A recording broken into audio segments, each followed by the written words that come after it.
Well, Sue and I, we're up on the up by the Central Plateau at the moment. We're parked up in our truck, our home, at about 1,000 metres. It's pretty miserable outside, icy as. I froze today out in the trap lines, but still had a ball nonetheless. So what we're going to do is take the camera along with us for a day, and I'll show you what we do and how we trap and how we use cyanide, and give you a few tips along the way. Some of these things you may know, some of them you may not. So preparation's key really to being successful. So we'll start with our traps, and I'll show you how to tune a trap to make sure that it's running optimally when you are out and about in the field. Right, probably the most basic thing you need to know is how to set your trap. Pretty straightforward. Don't use your feet, it's hard on the trap. Use your hands. You may not think you haven't got enough strength to use your hands. Well, you have. Sue sets traps with no problems at all. So it's all about technique. So I'll show you how to set a trap. I use my knee, and I do it as follows. So put it on your knee like so, face the dog away from you, just get your hands on either side. I just use the palm of my hands like that, push down, push the jaw over like that, and then bring this over, the dog down, and lift the pan on it. Now get your finger, see how I've lifted that up there, and have your finger underneath. You know why that is, because if it goes off you won't catch your fingers and end up with black fingernails. I haven't got any at the moment, which is not bad. So then just lift your pan up for your set. Now if you have a look at that set, it's no good, because see how the pan is up, it's not running parallel with the trap. So just again get your finger and thumb under here, under the jaw, and just bring it down. And the beauty of a Bushmaster is it will almost do it for you. Did you hear that click? And there we go, that's a properly set trap. The other trap I like to use, second in preference after the Bushmaster, is the Victor, and setting is the same. So I'll just show you how I set a Victor.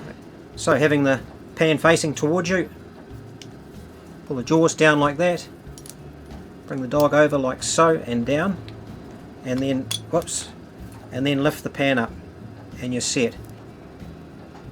Now this trap's not going to catch anything. It looks set quite well actually, but watch what happens, and this happens with Victors quite a lot. Whoops, if I pull that pan down, nothing happens, see? The reason for that is it's not adjusted or tuned properly. Now a quick fix when you're in the field, if this happens to your Victors, it'll never happen to you with a Bushmaster. Let's just lift that jaw out of the way and grab your pan and just lift it or push it up like that. See? Like so. And then bang, she'll trigger off for you. So that's why it's really important to tune your traps properly. The other thing, see this Bushmaster? It's a brand new trap, but there's something wrong with it, and it's that. See the pan's moving just with a flick of the fingers?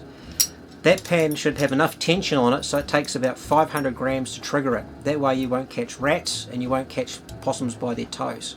They'll have to put firm pressure, positive pressure on it before it will spring. It's going to increase your tally and decrease the number of rats that you catch. And it's very easy to accomplish, and I'll show you how to do it.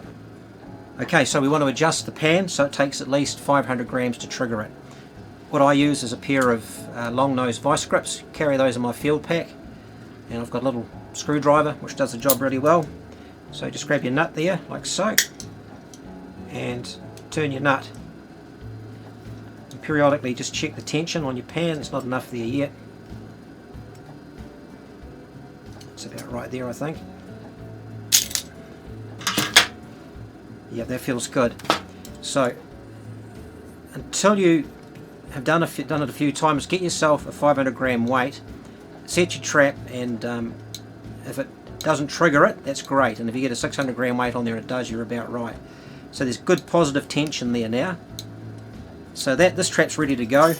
Because it's a Bushmaster, the way they're designed is they hold their tune beautifully.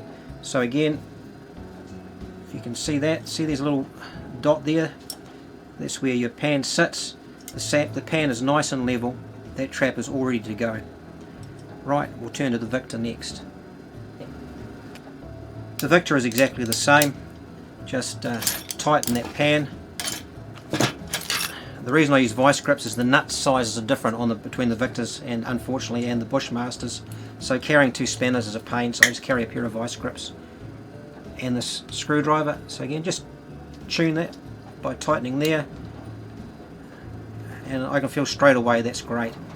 The other thing to do is if your traps are getting a bit rusty, is get a little bit, I use Lanax. You don't want to cover your trap with Lanax because possums and rats will get out. Well, not rats, possums will get out. But just put a drop on the pivot here periodically and on your springs, and you're good to go. The other thing to check is your spring tension. You'll start to notice after a while that it gets weaker and weaker. When it gets too weak, possums are going to keep escaping on you, so it's time to respring your trap. In another video I'll show you how to do that. So when you set your trap, you want that pan to be dead level, like so, and that trap's just about good to go. It can definitely do with a little bit of lubrication in here, and I might just push that out a bit more, like so.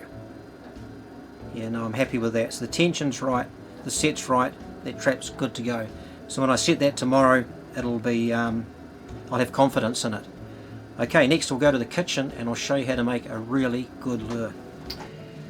Okay, we've got some lines out there and we've been putting out a paste to pre-feed our poison pots. It's also very effective in conjunction with a blaze when you're trapping as well.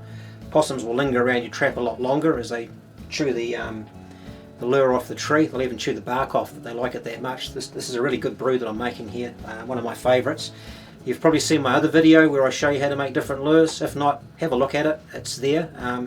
This is my personal favourite. It takes a little bit of heat to make it. So the coal range, Sue cooked a nice meal on it tonight, it's going, it's keeping us warm in the truck, and we'll use some of that heat to make our lure.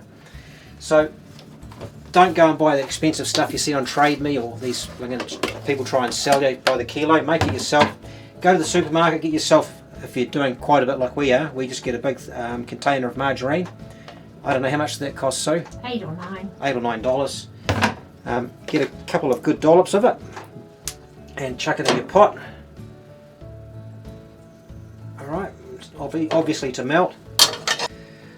So we don't need a lot, so just a couple of dollops in the pot there of margarine. Okay, some cheap peanut butter.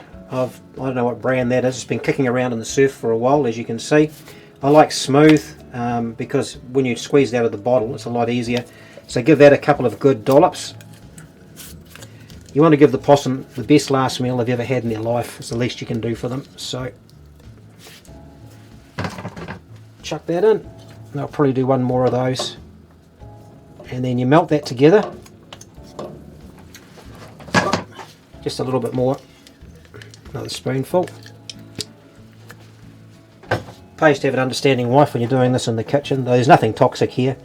In fact, I've been known when I've been really hungry to eat a bit of lure to keep me getting up the hills. So it's just a matter of stirring that in until it melts. Okay, as you can see, a few minutes have elapsed and that's melted down nicely.